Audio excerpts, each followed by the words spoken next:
On the morning of my divorce hearing, my husband walked in like a man who had already won. He leaned close and whispered that I would leave with absolutely nothing. His girlfriend laughed loud enough for the whole room to hear, adding that I did not deserve a single dollar of what he had built. I did not argue. I did not even look at them. Instead, I quietly asked my attorney to hand the judge a sealed envelope when the time felt right. 5 minutes later, the judge opened it, read 2 paragraphs in silence, looked up, and said 4 words that changed everything. "This changes things. My name is Nicole Bennett. I am 38, and the last thing my husband said before that hearing was that I would leave with nothing, smiling like the outcome was already decided. 5 years earlier, those words would have shattered me.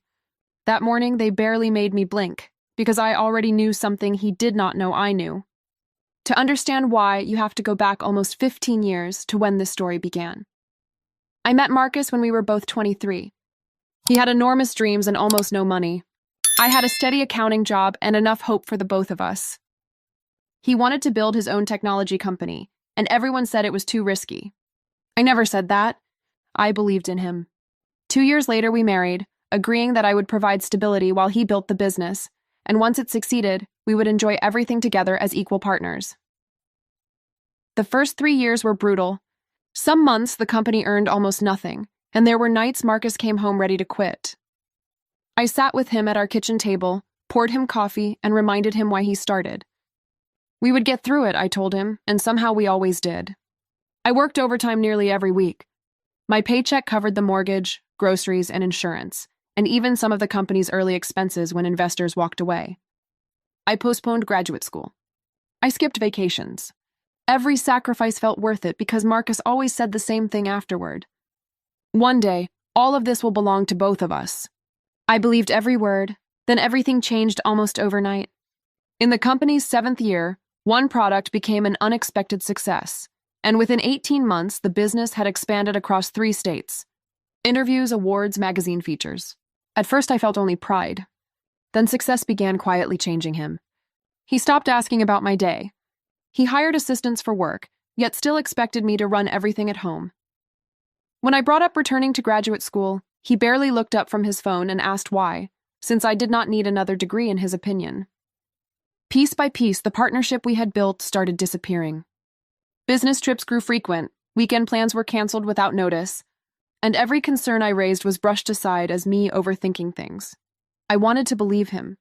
Until one evening, while organizing paperwork, I found hotel reservations matching no conference on his calendar. I did not confront him. I simply started paying closer attention. Phone calls taken outside. Messages deleted the second they arrived. Sudden passwords on devices that never needed them. Then one afternoon, I overheard him on the phone, telling someone he would handle the divorce soon, but needed everything positioned first. My world went silent, not because he wanted a divorce, but because he had been planning one without ever telling me. That night, I did not cry. By morning, I had made my decision. If our marriage had already ended in his mind, I was not going to beg him to stay. The next morning, I hired a divorce attorney named Diane Ross.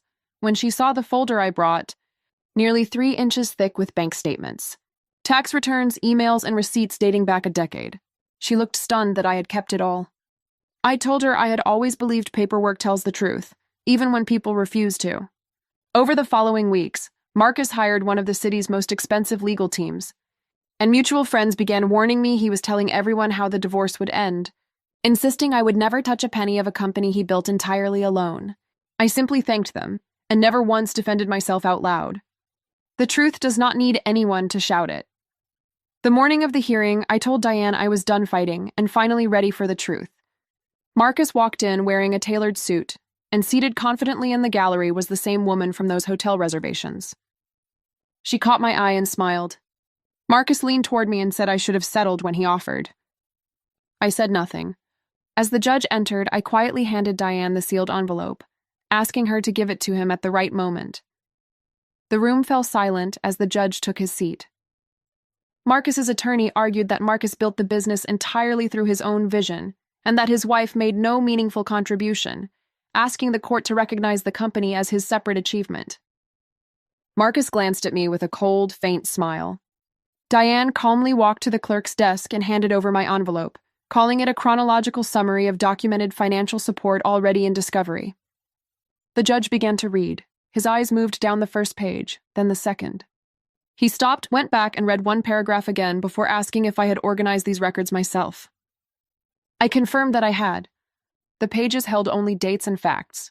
One entry showed I had withdrawn $28,000 from my own savings to cover payroll after investor funding fell through.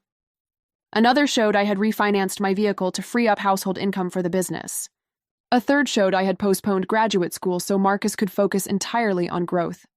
Then came the emails, one line stopping the judge cold, where Marcus himself had written that he could not have kept the company alive without me, and that someday everything they built would belong to both of us. The judge compared every document against the exhibits already submitted, then asked Marcus to explain a $28,000 deposit into the business account that matched, to the dollar, my exact withdrawal on the same day. Marcus had no answer. His attorney whispered in his ear, and for the first time neither of them looked confident. The judge revealed that I had paid the mortgage, insurance, and health care for nearly 4 years while the company operated at a loss, alongside correspondence where Marcus had thanked me for keeping everything alive.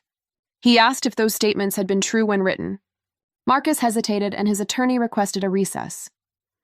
The judge ordered a full financial review before any decision on asset division. 3 weeks later, we returned to that same courtroom. Marcus looked like a different man, his certainty completely gone. The judge announced that the review confirmed I had made substantial, documented contributions during the company's formative years, and that several of Marcus's earlier statements had been incomplete at best. There were no speeches, only the plain truth spoken aloud. The marital assets would be divided based on the verified record and the law, exactly as they should have been from the start.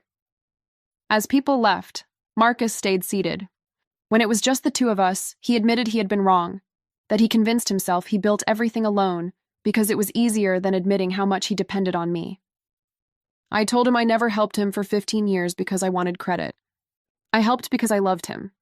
There was no anger left in me, only quiet acceptance. A month later, the settlement was finalized, fair and simple. For the first time in years, I was not building someone else's future. I opened my own consulting firm, helping small family-owned companies organize their finances, and the dream I had delayed for 15 years became the foundation of my next chapter. People sometimes ask if I felt victorious afterward, and the truth always surprises them. I never wanted revenge. Revenge only keeps you looking backward. What I wanted was simple acknowledgement, just the quiet recognition that sacrifices made behind closed doors still matter. The courtroom gave me that, but something more important happened long before the judge opened that letter. I stopped measuring my worth by whether someone else recognized it. My value had been there the entire time. The judge did not create it. The documents did not create it. They simply revealed what had always been true. If this story moved you, hit that subscribe button, because the Revenge Tales brings you a brand new story just like this one every single week, filled with real emotion, real justice, and endings that remind you the truth always finds its way to the surface.